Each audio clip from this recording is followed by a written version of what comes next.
কিছু মানুষের ক্ষোভ থাকে। আমরা আসলে এমন একজন মানুষের কথা শুনবো, উনি আসলে একজন, দেখতে পাচ্ছেন আপনারা, সামান্য মুড়ি বিক্রেতা। ওনার মনে অনেক কষ্ট আছে, কারণ বিগত সালে যারা মেম্বার চেয়ারম্যান ছিলেন, এমপি মহোদয়রা ছিলেন। আমার এই দাদার মুখে কিছু কথা শুনবো যে আসলে তার জীবন কিভাবে উনি চালান। দাদা একটু বলেন। আমার কোনো জমি জমা নেই, আমি এই ঝাল মুড়ি বেচে আমার সংসার চালাই। আমার কোনো সাহায্য সমিতি মেলাটা করে না, মানে করে কিন্তু সেইভাবে সাহায্য করে না। আমার বড়দা আমার মানে সংসারের দায়িত্ব আমার বড়দা চালনা করে, বা আমি এই ঝাল মুড়ি বেচে সংসার চালাই, কিন্তু কোন জায়গাতে কোনো এনজিওতে কিছুতে আমার কোনো সাহায্য করে না। সরকারিভাবে কখনো কেউ পেয়েছেন কিনা? না।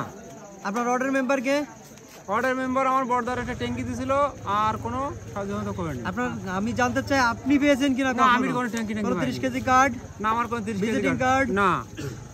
Ration card? রেশন কার্ড আমার বড়দার নামে, আমার নামে কোনো কার্ড নেই। আপনার নাম? আমার নাম বিশ্বজিৎ জর্দার। বিশ্বজিৎ। আপনি কত নম্বর ওয়ার্ডে আছেন? 9 নম্বর ওয়ার্ডে আছি।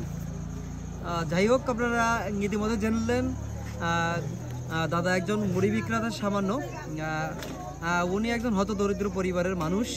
তো আমরা আশা রাখি, এবং আমি সবার ঊর্ধ্বতন যারা রয়েছেন তাদের কাছে আমি অনুরোধ করব যাতে ওনার জন্য কিছু করা যায় কিনা, এবং আমি মানবিক মানুষ হিসেবে অবশ্যই চেষ্টা করব ওনার জন্য। ধন্যবাদ সবাইকে।